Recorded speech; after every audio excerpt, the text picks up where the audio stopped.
Welcome to Teaching Artist Podcast, a show dedicated to discussions of teaching art to kids, making art, and how those things overlap and feed each other. I'm Rebecca Potts, your host, a visual arts teaching artist.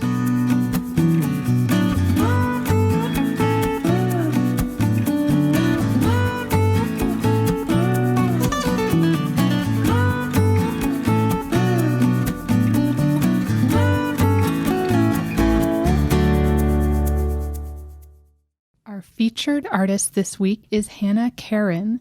New York-based artist Hannah Karen has been honing her skills in the MFA program at LIU Post for the past 2 years.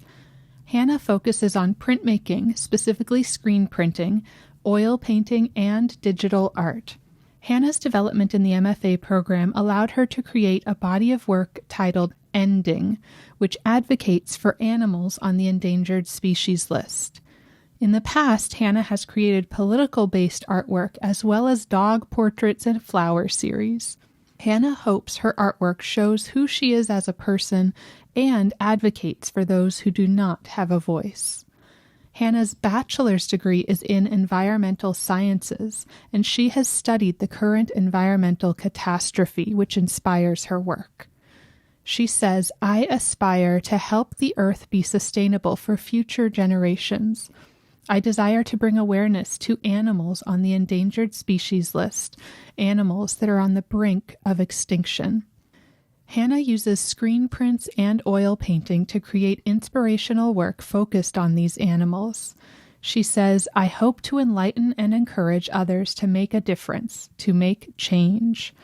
The purpose of my art is to inspire action in order to help the animals from becoming extinct, such as my giraffe, elephant, and giant panda series. I like to show the truth, the beauty, and the grotesque. My work is not just a pretty painting or print, but a tool to enlighten others and save the world." Wow. Head over to our blog to check out Hannah's work at teachingartistpodcast.com/featured-artists. And if you would like to be featured, you can submit work at teachingartistpodcast.com/opportunities. I actually learned about Hannah's work when she submitted to the winter juried exhibition for our online exhibition space, Play + Inspire Gallery. Right now, that winter exhibit, Catharsis, is on view, and you can see that at playinspiregallery.com. We now also have another open call available. Our spring open call is up through March 28th. This spring feels especially full of renewal as we begin to rise from this pandemic, as we raise up our voices for justice, as we bloom and rise into the light. And I'm thinking of the beautiful poetry by Amanda Gorman, Maya Angelou, and Mary Oliver around these themes of rising up, climbing, and growing. This is what guides the theme of this show, Rise. All artists are invited to submit their work for consideration to a virtual exhibition curated by myself and Maria Coit of Curated for Kids. All submissions will also be considered for our social media, podcast interviews, blog, and future opportunities. To submit work and find out more, visit playinspiregallery.com/open call.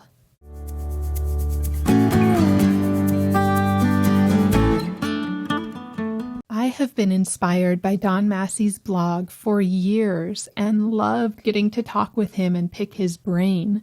He shared some great tips and inspiration for artists and teachers, including exciting ways of using digital tools for art making with students. He also talked about how he's using the tools that he already uses, that students already have. We talked about balancing art and teaching and family and all the things, or struggling with that balance. I loved his method of teaching collage as a playful, experimental art form by offering glue only at the end of class. He spoke about seeking and sharing contemporary artists, local artists, and artists that act as windows and mirrors for his students to make art relevant.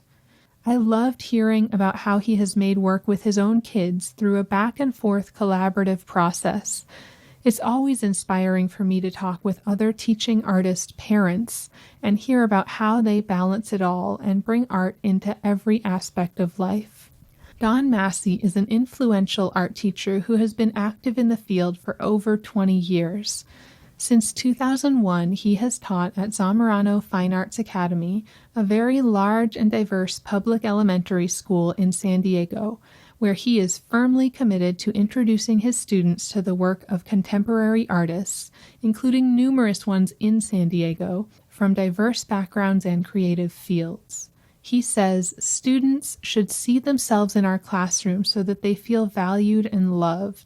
I also feel that students become better engaged with visual art content and design challenges when they can see these elements being applied by diverse artists working in today's world. Don has presented at several Art Ed Now conferences put on by the Art of Education and has been a guest on their podcast, Art Ed Radio. He frequently writes for Arts and Activities magazine and maintains a blog where I first discovered him called Shine Bright Zamorano. He is well known for incorporating contemporary artists into his curricula and developing collaborative projects with his students. When Don is not in the classroom, you can often find him with a piece of chalk in his hand, either drawing in the street or in the safety of his own living room. Let's hear from Don. So I am here with Don Masse, and I'm really excited to talk with you. I've actually been following your blog, reading your blog for a while now, and love what you do. So I like to start it off just getting a little bit of background. Could you kind of walk us through your story? How did you become a teacher and an artist? Well, I grew up outside of Philadelphia in a small suburb and really gravitated to the art classes in high school. I was a bit of an introvert and really found my place in the art classroom, being able to create like my own little worlds. I think that's still really relevant for me today. Then, went to undergrad and ended up going to grad school down in Louisiana because it was completely different. Really got absorbed with the music and the culture and the arts down there. Finished up grad school and didn't really have a plan with the Masters of Fine Arts in printmaking. So I ended up doing some screen printing back in the Philadelphia area and continued to, journal and make my art in the evenings. Tried to, stick in New Orleans for a little while. That failed. And Austin, Texas, and that failed. And then in the summer, I would teach at this creative arts camp called Bucks Rock. It's in New Milford, Connecticut. And really go there. And that's really when I first started falling in love with teaching and working with kids. I did some teaching as a grad assistant at LSU, and frankly, I was terrible at it. I was just not in a place to devote energy to other people. Yeah. Just kind of focusing on, my early 20s Don Masse selfish self, I guess. And that's going back to the camp. That's where I actually met my wife, and we drove out to San Diego in the late summer of 1999 and have been out here ever since. And started working at a boys and girls club, kind of like as an after-school arts instructor, and then picked up a couple adjunct jobs teaching. And then like about a year in, one of the other adjuncts was like, "Hey, I work at this elementary school as an artist in residence. You should check it out." And I did, and I started to work as an artist in residence there, like a few hours a week, in between adjuncting at different schools and stuff. And really fell in love with the energy of that younger set, just their enthusiasm, their openness for experimentation. It was really striking, and I had never really thought of myself working with younger children specifically. And did that for a few years. And my wife was like, "So what's your plan, Don? What are you going to do?" It's like, "Oh, I guess I should go get a teaching credential." So I did that, and I was able to slide into the full-time job at Zamorano, and I've been there ever since. I've been there, it's like my 20th year, my 19th year at that school. And I don't know, I'm not a religious person, so it's not blessed. I'm very fortunate. Yeah. I don't know. But just the way that things synced up for me to work with that community, I think is pretty awesome. Yeah, that's amazing. And did you go back for a master's in education, or it was just a certification program? No, I just got the certification. I didn't have to go back and get a master's for the K-12. Yeah. Frankly, I'm kind of done with school. Yeah. It's like, oh, I don't want to do anymore. I know. But yeah. Yeah, I feel like I relate to so much of that, with the MFA and studying printmaking and then being like, what am I supposed to do now? Right. Exactly. Oh.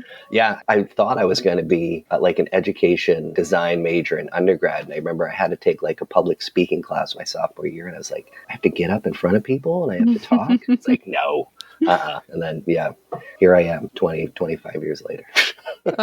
Amazing. And then how did you, through teaching, did you continue with your own art? Was that sort of like in any downtime you were making art? Yes. So especially when I was teaching that at Zamorano, we used to be on this year-round schedule. So we'd have like 4 weeks in the winter, 4 weeks in the spring. It'd be like a shorter summer break. And I just love those like longer opportunities, especially pre-kids. Yeah. Before our two kids were born, just to jam for that extended period. But, really, if I'm not creating, I'm not whole. I get depressed and my personality definitely shifts.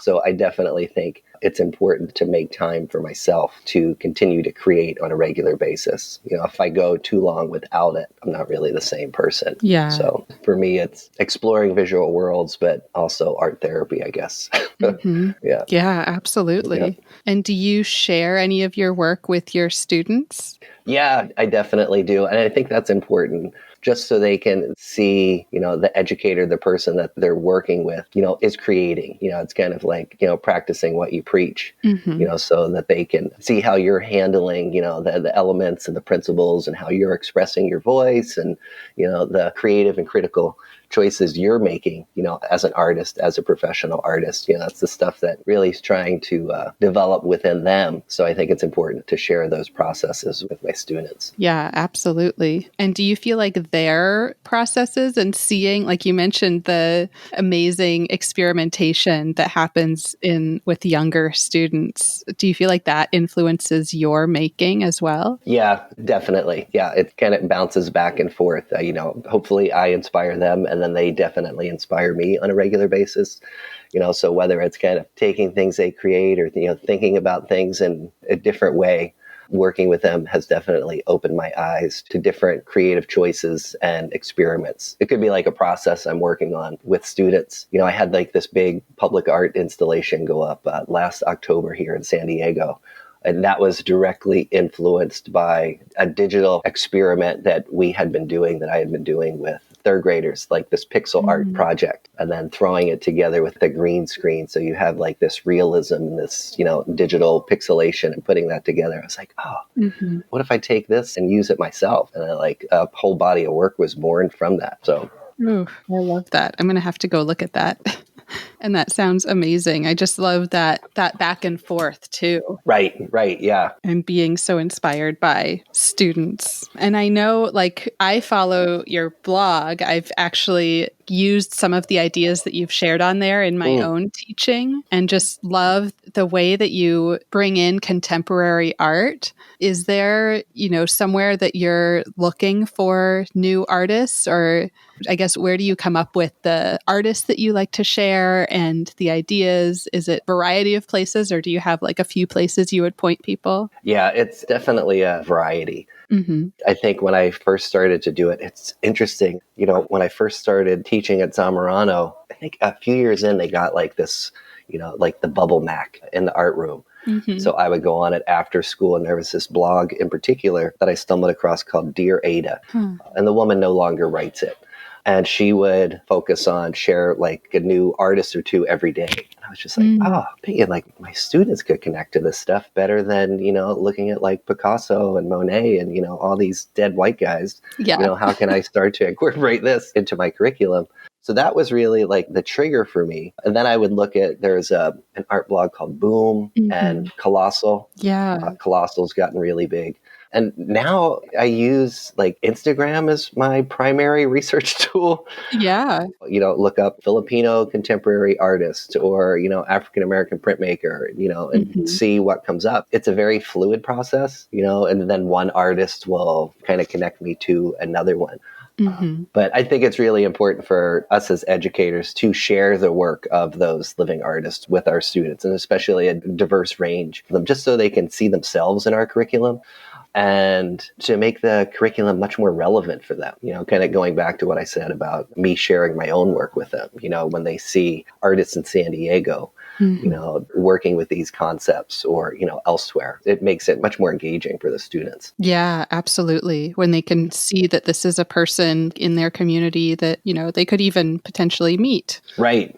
And that's before the shutdown. I was trying to regularly get artists to come into my classroom. We've had San Diego mural artists actually come onto campus and create murals with students. And, these kids are having like these wonderful firsthand experiences with these artists. They can go out at recess, or, teachers would take like mini field trips, go out and just watch these artists work and have conversations with them. And it's just a wonderful experience to share with the students. Yeah, absolutely. And how has it shifted now? Are you completely online? Correct. Yeah. So I do regular Zoom lessons with my students every week. So it's worked out okay. I see like K1 for 2 weeks, and then I see 2-3 for 2 weeks, and then 4-5 for 2 weeks. And I think I got it down where it's not like a perfect replication of the classroom experience, but I've structured the lessons where it's pretty similar to what we were doing in the classroom, giving them time to play and experiment with concept and tools at the beginning, and then, giving them choices for them to execute their own ideas, and then kind of coming back and reflecting on it at the end of the Zooms, or with Seesaw. I don't know if you're familiar with Seesaw at all. Yeah, my kindergartner uses it. So okay. I'm very familiar as a parent. Oh, yeah. I love that platform. I think it's so easy to, first of all, document student work. And then there's that wonderful microphone tool where they can talk about their work, and I think that's something that I definitely want to keep going whenever we do go back into the classroom, is that, kind of verbal reflection, really for all grades.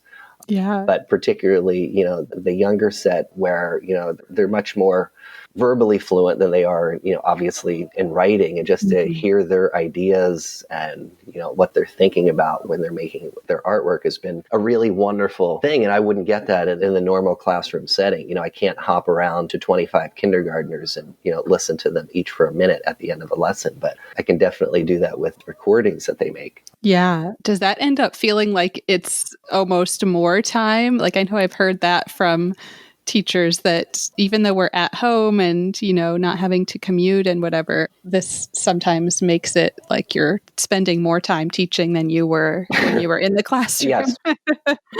That I can definitely relate to that. Yes, that is definitely true. And it kind of continues, you're looking at posts, at 10 p.m. or, right. There's no on and off, or, I struggle with balance. And, so I don't necessarily balance the professional and the personal probably as well as I should. Yeah, it's so tricky, especially now where it's all like blurry and gray and right. Yeah, totally. It's just a fog over all of it. Yeah, exactly. Which you can't tell the difference between it all, which is also kind of amazing, like there's these relationships being built where they're seeing your living room classroom and then you're seeing them respond from their kitchen or whatever. Yeah. And I have this curtain set up. We got this ceiling frame from IKEA, so I pull it around so they don't really see my living room. Okay. But I love that. I was doing a project this week with first graders, inspired by the work of California artist Musée Sese. And he uses curtains sometimes in his artwork. And so when we were doing that, I would flip between like his work and then like I would draw back the curtain in my living room. And the kids were like, whoa, that's Mr. Masse's living room. That's cool. Like, I wish I could walk through the monitor right now, Mr. Masse. Oh, I love that. They get so excited. Right? Yeah. Oh. The younger set, I'm sure I would not have that enthusiasm at the middle school or high school level. So, Mhm. Yeah, there's definitely a different type of enthusiasm. yeah. So I really feel fortunate in that regard in terms of working with, younger students, because even with the online learning, they still are so open. I know Mhm. my high school son never has his, Zoom camera on, and my middle Mhm. school daughter doesn't. And that's really hard, I can imagine, for those teachers, just talking into that void. And I understand the privacy issues. It's really hard as a kid, to see yourself every time, you talk, all of a sudden you're on spotlight and you take up the entire screen. But Yeah. yeah, I feel fortunate. Yeah. Yeah. I was in a Zoom a while ago and somebody showed us, I didn't know this was even an option, but there's an option to like turn off your own view of yourself, Oh, okay. which I thought was really great, especially for that. Mm-hmm. If you're a high school kid and the reason you don't want your camera on is that you don't want to see yourself, it's not as much, I don't want everyone else to see me, Right. that there's that option there, which I thought was just really cool. Like I turned my camera off for a while and I was like, oh yeah, now I'm not so like, I'm not messing with my hair. I'm not so like self-conscious. Exactly. Exactly. Yeah, but that was a great tip that I didn't know existed. I'm sure there's so many in all of this technology. Right. Yeah. I feel like I'm just keeping like one step ahead. Right. Maybe a half step. Oh, yeah. But I also feel like I'm, always learning from other teachers and from students. And just, it's this constant updating what you know and what you're capable of. Right. Yeah. And that's kind of like the collaborative aspect that has happened since, we've been online. I think it's been really powerful as an educator, as an arts educator, because before we shut down, like our visual arts department, the resource teacher would try and have, like monthly get-togethers. And we're such a big district that, I don't want to have to drive 30 minutes over to a meeting after school, after, being gassed. And Mm-hmm. yeah, I don't think I ever went to a single meeting. That's pretty lame on my part. But as soon as we went online, they would hold weekly meetings, and, we do like monthly elementary meetings, and I go, and, Mm-hmm. so many other people participate. And, as an art teacher, you're on this island so much of the time. It's been really nice to collaborate with people in my district. I found like before this that I would collaborate more with art educators that I met through social media or going to like the California, state conference or NAEA. Mm-hmm. And it's really nice now to have that local connection too, see what other teachers are doing in the district. Yeah. And do you feel like they'll continue having the meetings more online, like now that they're seeing more people participating? Yeah, I would think so. Yeah. I think there's really no reason to kind of go back. I mean, maybe every once in a while, but it is the amount of participation that we have this way. Mm-hmm. You can't really go back from that. Yeah, that's an amazing thing to see. And then you can record them, right? And so even if you do miss the meeting, you can still, watch it later and get filled in. So yeah, all the things, like I feel like I've talked about this before too, of just what we need to hold on to, what we need to keep. Oh, and then I was going to ask, talking about balance, how you sort of balance the blog with teaching and your own art making. And do you hold yourself to any kind of schedule, or is it posting when you're kind of inspired?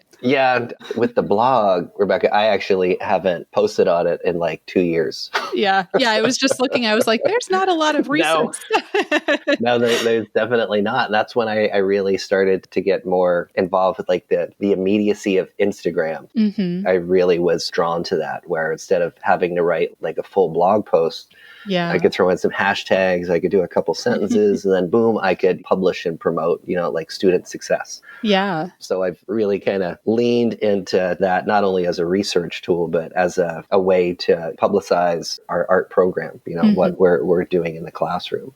So I haven't really balanced the blog then.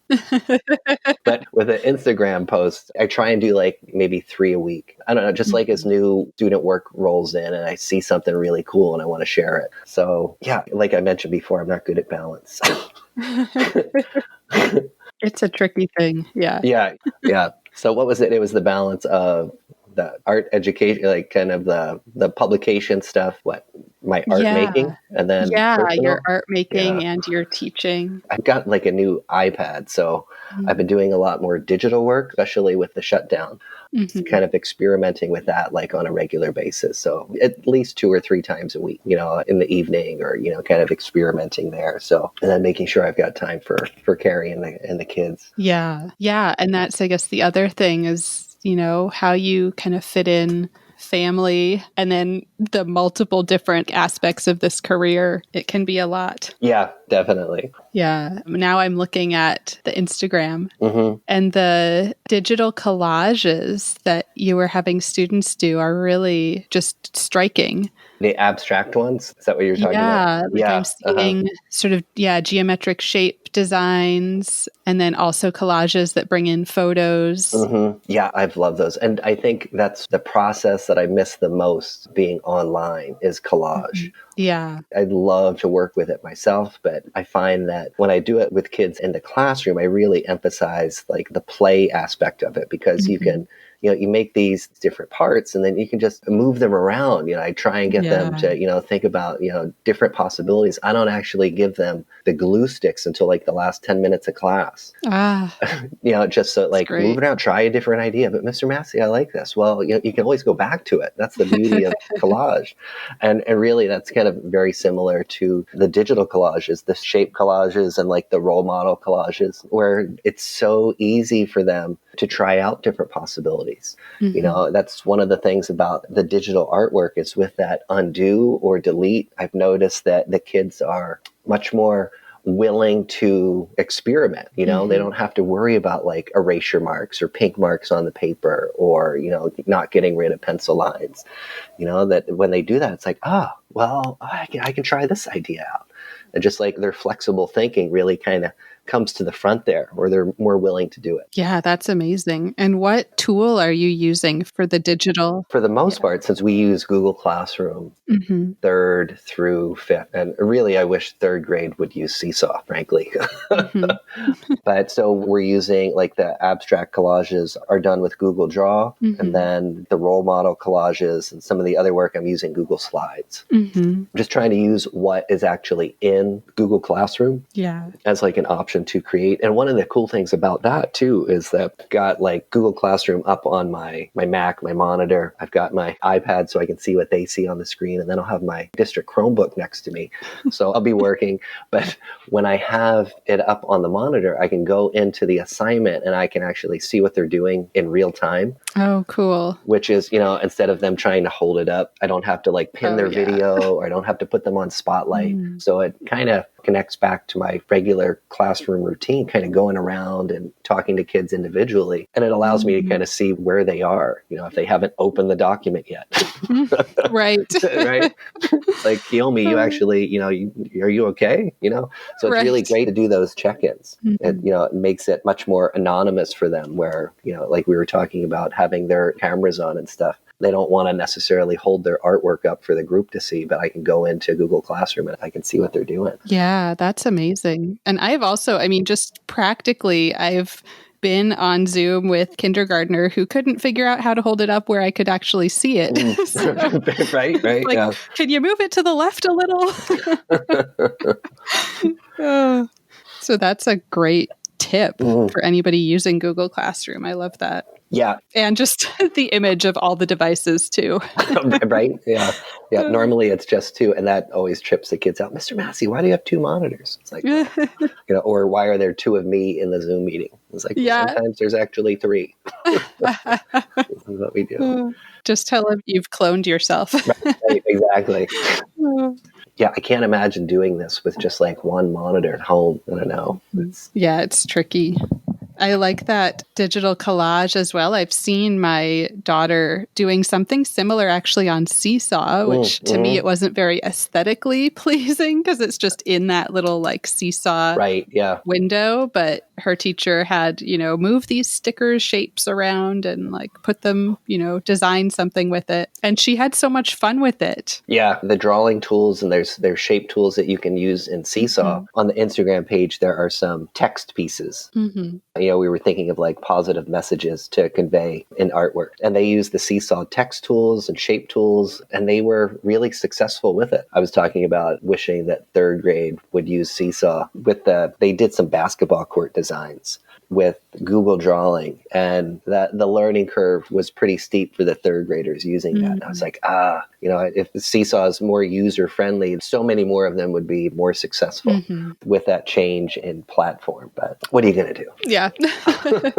Yeah. And I do like what you said about trying to use whatever they are already using, not trying to like add more tools.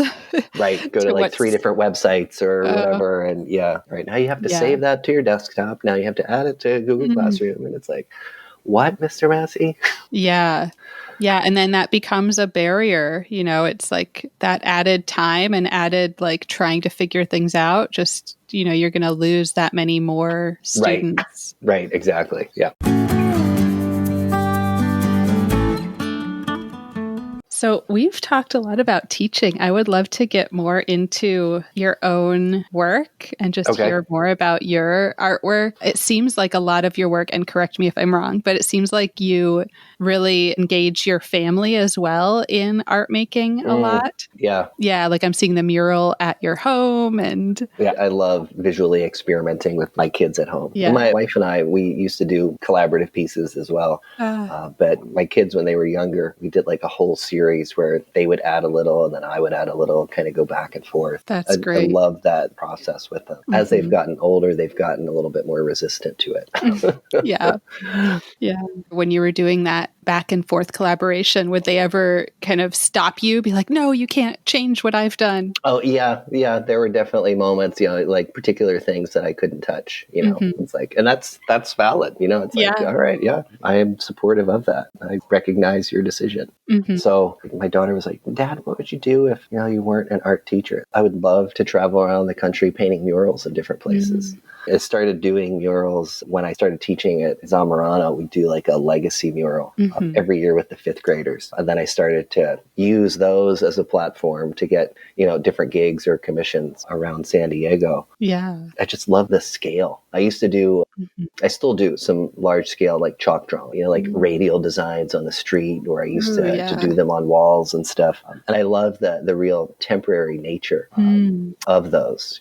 When it does actually rain in San Diego, I could go out and I could do another one because it washes it away. Yeah. But with the murals, there's that permanence and that scale. And just the idea of kind of leaving a positive mark on particularly like a public place. I think that has been a driving factor in a lot of my work is, leaving a positive mark, and the public works that I do, giving people an opportunity to kind of pause and, kind of look at things in a different way.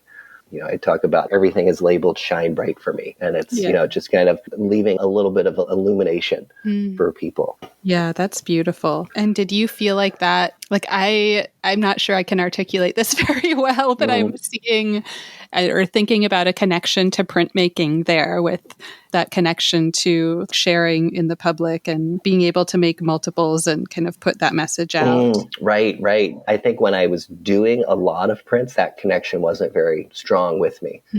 I always gravitated more towards like monotypes just because of the painterly aspect of it. You make one impression and then you've got like a ghost, but it's gone. Yeah. So kind of like thinking about that in terms of printmaking. Yeah. It sounds like maybe you were more of like a painter's printmaker. Like Right. Yes, I would agree with that. In fact, when I was in graduate school, I had like the emphasis in printmaking, but I ended up with a painting studio in Tiger Stadium down at LSU, which was pretty crazy. But my whole thesis show was charcoal drawings. There wasn't a single print in there. So I had a studio in the print department, but you would never find me there. Yeah. Right. Yeah. And I love that. I wish I had heard more of these stories of people, going into school with a specific emphasis and then not necessarily sticking with it. Because I had some idea in my head that like, if I go to grad school as a printmaker, that's what I have to do and they won't let me do anything else. Right. Yeah. So I like sought out programs that were very interdisciplinary, as that's what they claim to be, right, which really limited my choices. Yeah, I can imagine. Yeah. I'm looking at a couple clay pieces that I did a while ago and making a connection to the printmaking that I did, like intaglios and etchings. And I guess one of the things that I always loved was kind of like that mark, that incision, kind of like in the plate. And then when you pull the print, kind of like the physical, the tangible nature of the paper and, how the texture changes. Yeah. And then I started to do ceramics. It's probably about like 2002. And they're all heavily carved, heavily textured and patterned. And it was kind of like me bringing printmaking, kind of like what I loved about printmaking to the clay form. Yeah, amazing. And I totally agree about that tangible, that physical mark and that texture.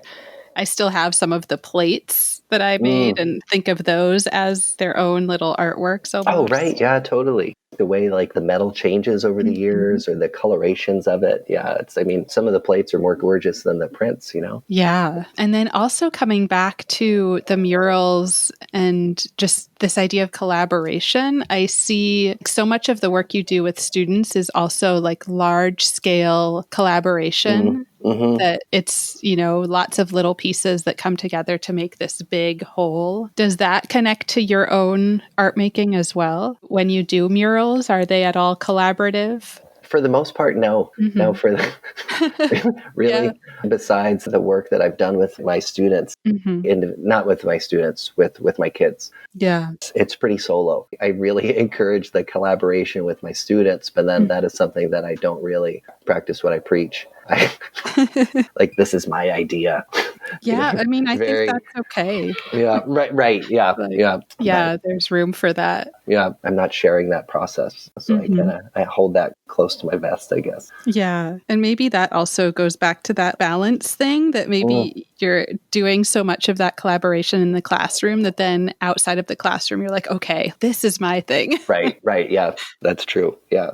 Kind of to touch on where you're getting opportunities, you said you sort of shared some of the murals you'd done with students as a way to do your own murals. Would you have any tips for artists that are looking to get into that? Oh, geez. I'm so bad at it. Yeah, just like the business side of art making. It's so hard. Right. I've struggled tremendously with it. It's like I like to make the work and then magically have it end up in an exhibition. But, I think if you do have those opportunities, with the murals and the public art, I've sought out opportunities that I found online through like San Diego, through like the city. We'll put out calls for public art, things like that. Right. I have really good friends in terms of they look out for me, where if they see something, they're like, hey, Don, you should apply for this. Yeah. So I've got like a nice network of people helping me accomplish some of these goals that I have. Yeah, that's amazing and so helpful. Just, building up that network. And I agree that the business side is really, really tricky. Are there any resources that have helped you along the way? I guess looking at that, what the city is putting out, sort of RFPs that they have, and then creating a network. Is there anything else that you feel like has been helpful? No, just really, being persistent and, persevering. If you get rejected, just kind of pushing through that, not letting that be a deterrence to, seeking out opportunities for yourself. Yeah. That's something that I encourage in my classroom, right? Is, this perseverance. If it doesn't work out, push through. I think that's really important as a practicing artist too, because obviously you're going to face a lot of rejection and, how much of that do you hold on to or how much of that do you shake off and continue working towards? Yeah. And that can be so hard. I was talking with someone recently and just this idea of sometimes those rejections sort of reinforce like our own inner critic, which makes it so hard to shake it off. Right. Yeah. Yeah. But I feel like with every rejection, you get a chance to practice that. Right. Yeah. And one of the challenging things for me too is that I tend to bounce around between, styles. Like my murals have one particular look. My work on paper has like a different look. My journaling has another one. Kind of go through periods where I'm, working in an abstract manner. And then now it's more of a, kind of a figurative investigation. And, I stress that range is good. It's really important to have like a range of what you can do. But at the same time, if you're seeking out opportunities, that could be like a hindrance too. It's like, well, if you're looking at a cohesive body of work, do you have that? Is that necessary?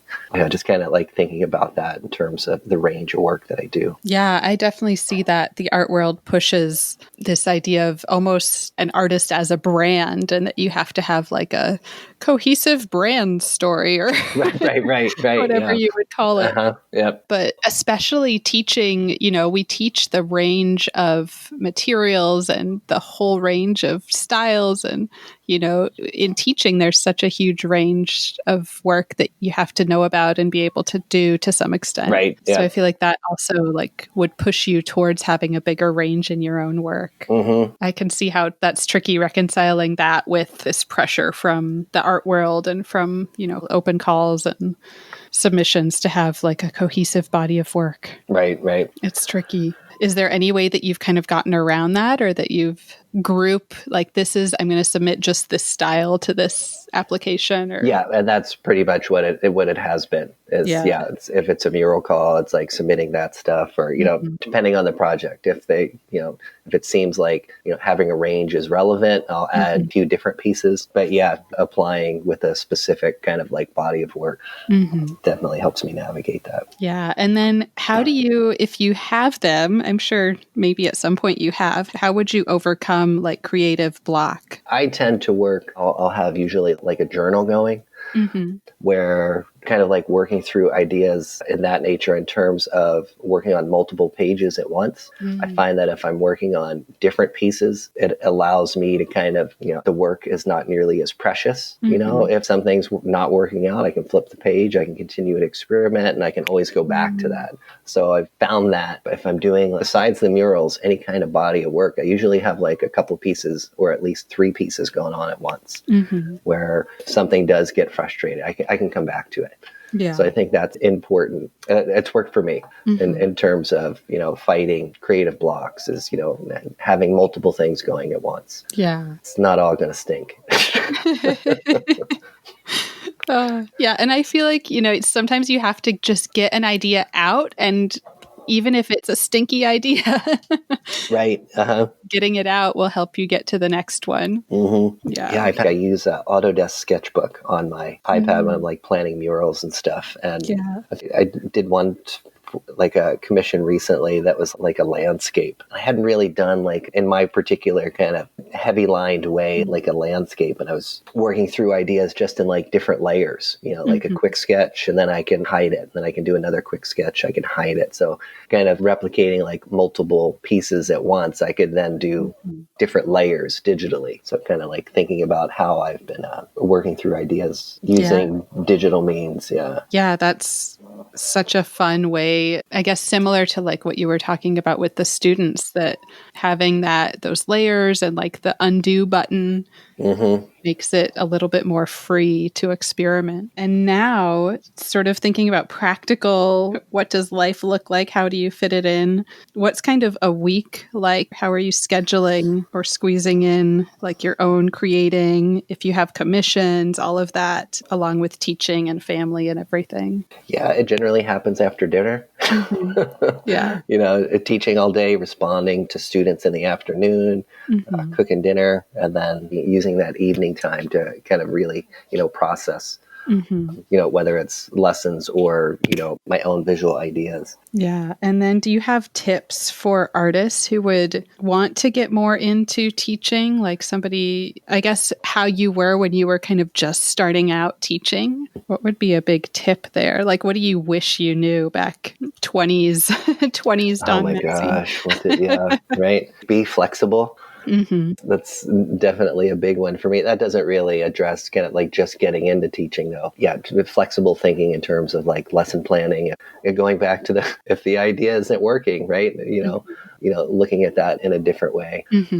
But in terms of getting into teaching, like observing classrooms, making connections of people that are doing it and going in and just, observing their class to see whether it's going to jive with you, your personality, Yeah, I think that's really important to actually kind of like see things in action. Like the theory of, teaching is one thing, but actually then going in and doing it is totally different. I mentioned, when I was in grad school and I was a horrible educator because I was just kind of like thrown in it. I didn't really have any kind of background in it. It was just like, you're printmaking, you're going to teach printmaking. And I think I was resistant to go into the credential program. But I think having the student teaching that I did and the observations that I did was actually quite helpful. Yeah. And on top of that, I was on a cart. Well, I didn't have a cart. I had like a milk bin that I would take from class to class when I first started. And I think that was really formative for me because I would go into all of these different teachers' classrooms and see the environments that they had set up and, see their routines and, teachers that have been teaching for 30 years and 20 years and people that were just starting and having that kind of range of inspiration to see what was successful, maybe what wasn't successful in these different classrooms. So if you can, I know people are like, art on a cart is terrible, having to go from class to class. But really, for me, it was really eye-opening. I learned a lot from it. If you're open to that, especially as, somebody who is just getting started in teaching. Yeah, I totally agree because I've been in that same position on a cart, or even when I had a space, the teachers would come with their class. So I got to kind of see a little bit of their, management style. And that was super helpful just to see the range, exactly like you were saying. Right. So now we are in January. I have a question that I feel like I haven't really asked people a lot of the time, but this is a time when a lot of people are kind of like setting their goals for the year. to make it through in one piece. That's my goal. Right. Yeah. For teaching, art making, life. Right. Just to get through. You're doing okay so far. And then a kind of just fun get to know you questions. What are you curious about? We had talked earlier about what from this online experiment is going to stick to, once we go back into the classroom. Curious about that, particularly as far as like teaching goes. Yeah. What successes, what innovations, are happening now that am I going to continue with? Yeah. In the classroom, or what is education going to continue with? Yeah. Like a broader piece. Yeah, that's a really good question to be thinking about. Okay, really kind of silly, fun one. What is your go-to order at your favorite restaurant? Oh, obviously takeout, but yeah, I get a Philly cheesesteak down the street. Philly people are, really passionate about their cheesesteaks. And there is a pretty remarkable one down the street in our main street. So usually it will go down almost every Friday, but we'll like order in and watch a movie. That's my go-to. Cheesesteak with sweet peppers, fried onions, and mushrooms. Yeah, a little taste of home. Yeah. Right, exactly. I lived in Philly for a year and it's been a while. So I'm forgetting the name of the place where, you line up and you've got to have your order like immediately. Oh, right. Yeah. There's like Pat's and Gino's like across the street from one another. Those are the two that everybody knows. Yeah. I had never actually went to either one of those. There was a place on South Street that I would go to, Jim's. And then by my college, Tyler School of Art, we had a great sandwich shop. I would hit that up all the time. Yeah. Nice. I love that. The little taste of home. Is there anything else you want to share? Thinking like in terms of like talking about my artwork, it's still, like you're asking some great questions and just like, I didn't really think about it that way. Yeah. And like just involved in doing and making. I feel like sometimes just having the conversation, even on this end where it's not like I'm not talking about my own work, but it brings up so many more questions than it does answers. Right. Yeah. Yeah, I feel that. Is there anyone that you would want to thank or give like a shout out to? My high school art teacher, Joe Sabatino. Like I mentioned before, I was like an introvert, painfully shy in high school and stuff. And he gave me a safe place. And I take that to heart. And I think in my own teaching, my own practice, I'll have my classroom open at recess, classroom open at lunch. And, kids can come in and they can either work on projects, or they can just hang out and talk to one another, or they can, go to one of the building centers. So he shaped me, and I like to think that I carry through with that in my own teaching, giving kids like a safe space to come in and be themselves. Yes. And my parents, frankly, they were both educators, Mm-hmm. long time. My mom was a history teacher for 35 years, and my dad was industrial arts. And I got to witness, up close, teaching is just not a 7 to 3 job, what it entails and the passion and the caring that they had for their students. They didn't look at them as just students, they looked at them as, growing humans who need love and compassion. And again, it's very similar to my high school art teacher, but, making sure kids feel safe. And do you feel like, I'm just thinking about this because I also have a family full of teachers, and I really pushed against becoming a teacher. I think maybe partly because that felt very natural. And I was just like, no, I have to do something else. Do you feel like that? Is that part of what made you not go directly into that? Yeah, I think so. I was resistant to it in that way. And then when I was ready, I had the opportunities, so the timing of it. Yeah. And now looking at it, you see how that influences your work. Okay. Last thing, where can listeners connect with you online? They can check out an out-of-date blog at shinebritezamorano.com. Which still has a lot of great stuff on there. Right. Yeah. And I keep saying I need to get back and still work on that. But in particular on Instagram, shinebritezamorano. I'm always there. I'm on social media way too much. Again, going back to the balance thing. Yeah. But yeah, that's the easiest way to get a hold of me and see what my students are up to, see what I'm up to. And if you have any questions, they can always DM me. Yeah. Awesome. Yeah. And I will link to both of those as well. Thank you so much, Don. Thanks for taking the time and sharing so much with me, with us. Oh, yeah. Thanks for the opportunity. It was great to chat with you.